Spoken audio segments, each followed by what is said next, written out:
Assalamualaikum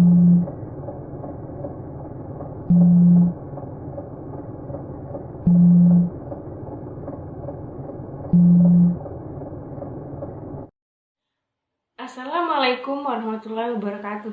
Perkenalkan, nama saya Septia Dulan dari NIM 280310263. Di sini saya akan mempresentasikan materi anjak piutang.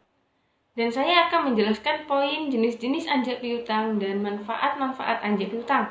Jenis-jenis anjak piutang dibedakan menjadi 5. Yang pertama dilihat dari sudut keterlibatan klien. Dari sudut keterlibatan klien dibedakan menjadi 2 jenis. Yang pertama, recourse factoring. Jenis factoring dengan mana apabila pihak perusahaan faktor ternyata tidak mendapatkan atau tidak penuh mendapatkan tagihannya dari pihak customer, maka pihak klien masih tetap bertanggung jawab untuk melunasinya. Menurut sistem Kitab Undang-Undang Hukum Perdata atau KHU Perdata, jika tidak ditentukan lain oleh para pihak, maka setiap factoring dianggap merupakan recourse factoring by the operation of the law. Sebab dalam setiap perjanjian jual beli, termasuk jual beli piutang, apabila jual piutang selesai dilakukan, maka jual beli tersebut tidak dapat dibatalkan oleh salah satu pihak kecuali berlakunya syarat batal dan ditentukan oleh para pihak. Yang kedua yaitu without recourse factoring. Jenis factoring yang meletakkan beban tagihan beserta seluruh resikonya sepenuhnya pada pihak perusahaan faktor. Jadi jika misal tagihnya kegagalan dalam hal penagihan piutang, hal tersebut merupakan tanggung jawab sepenuhnya dari pihak perusahaan faktor. Yang kedua, dari pihak segi negara tempat kedudukan para pihak dibedakan menjadi 2 jenis. Yang pertama yaitu domestic factoring. Factoring di mana semua pihak berada dalam suatu negara. Yang kedua yaitu international factoring. Factoring di mana pihak customer berada di luar negeri. International factoring sering disebut juga dengan istilah export factoring. Yang ketiga yaitu dilihat dari segi pemberitahuan kepada pihak customer. Dari segi pemberitahuan kepada pihak customer dibedakan menjadi 2 jenis, yaitu yang pertama disclose factoring. Factoring yang mengalihkan piutang kepada perusahaan faktor diberitahukan kepada customer. Yang kedua yaitu undisclosed factoring. Factoring di mana pengalihan piutangnya tidak diberitahukan kepada customer. Undisclosed factoring sering disebut dengan confidential factoring. Factoring seperti ini krusial kedudukannya dalam sistem hukum di Indonesia. Apa yang dikenal dengan invoice discounting juga merupakan bentuk factoring yang konfidensial ini. Yang keempat yaitu dilihat dari segi sarana pengalihan. Dari segi sarana pengalihan dibedakan menjadi 2 jenis. Yang pertama yaitu factoring dengan account receivable. Dalam hal ini, dokumentasi yang dialihkan kepada perusahaan faktor oleh klien adalah bukti-bukti hutang dalam bentuk account receivable. Yang kedua yaitu factoring dengan promissory notice. Dalam hal ini, pihak customer mengeluarkan promissory notice atas hutang-hutang pihak klien. Faktor sebagai salah satu mata rantai dari proses pengalihan hutang. Yang kelima, dilihat dari segi service yang diberikan. Dari segi service yang diberikan dibedakan menjadi 2 jenis. Yang pertama, maturity factoring. Jenis factoring di mana perusahaan faktor hanya memberikan jasa penata bukuan, proteksi dan pengontrolan kredit serta penagihan. Biasanya pembayaran kredit klien oleh perusahaan faktor baru dilakukan apabila pembayaran oleh customer telah dilakukan. Yang kedua yaitu financial factoring. Jenis factoring yang memberikan jasa-jasa.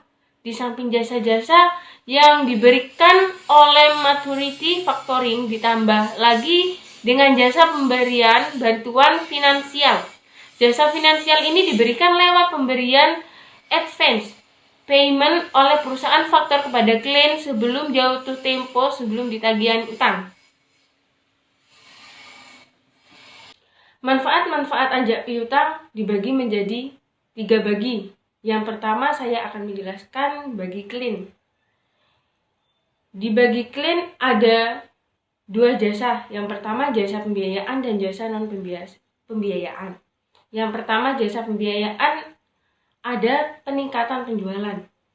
Adanya jasa pembiayaan memungkinkan klien melakukan penjualan dengan cara kredit, namun sulit untuk dilakukan apabila kegiatan mengalami kesulitan modal. Dengan adanya jasa anjak piutang, klien mampu menjual secara kredit. Yang kedua yaitu kelancaran modal kerja.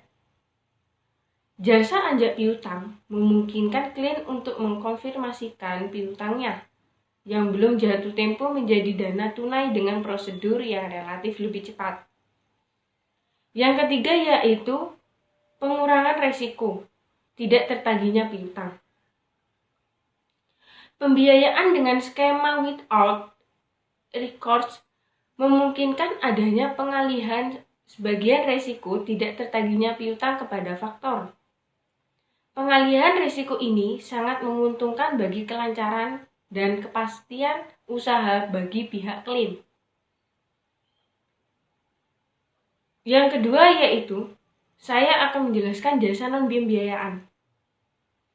Yang pertama memudahkan penagihan piutang. Jasa penagihan piutang yang diberikan oleh faktor menyebabkan klien tidak perlu secara langsung untuk melakukan penagihan piutang kepada nasabah. Sehingga waktu dan tenaga karyawan dapat dimanfaatkan untuk melakukan kegiatan lain yang lebih produktif. Yang kedua yaitu efisiensi usaha. Jasa administrasi penjualan memungkinkan klien untuk mengelola kegiatan penjualannya secara lebih rapi dan efisien karena administrasinya dikelola oleh pihak atau faktor yang lebih berpengalaman. Yang ketiga yaitu peningkatan kualitas piutang.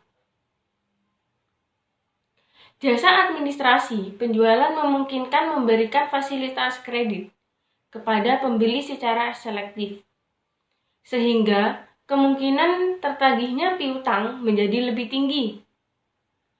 Yang keempat yaitu memudahkan perencanaan arus kas atau cash flow.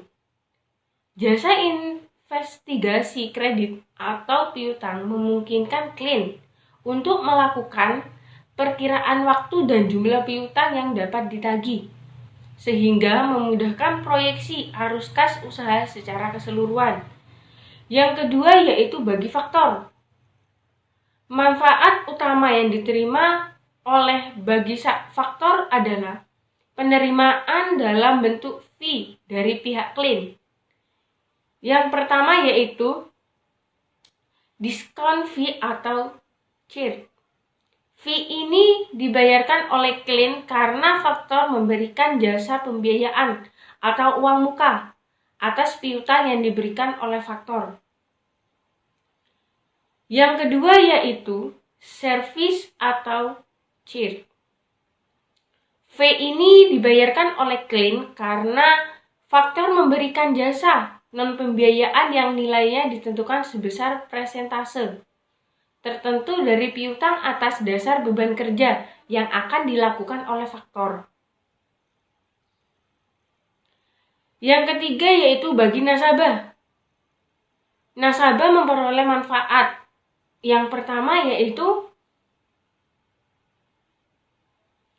kesempatan untuk melakukan pembelian secara kredit. Kehadiran jasa pembiayaan memungkinkan klien untuk melakukan penjualan secara kredit. Yang kedua yaitu layanan penjualan yang lebih baik.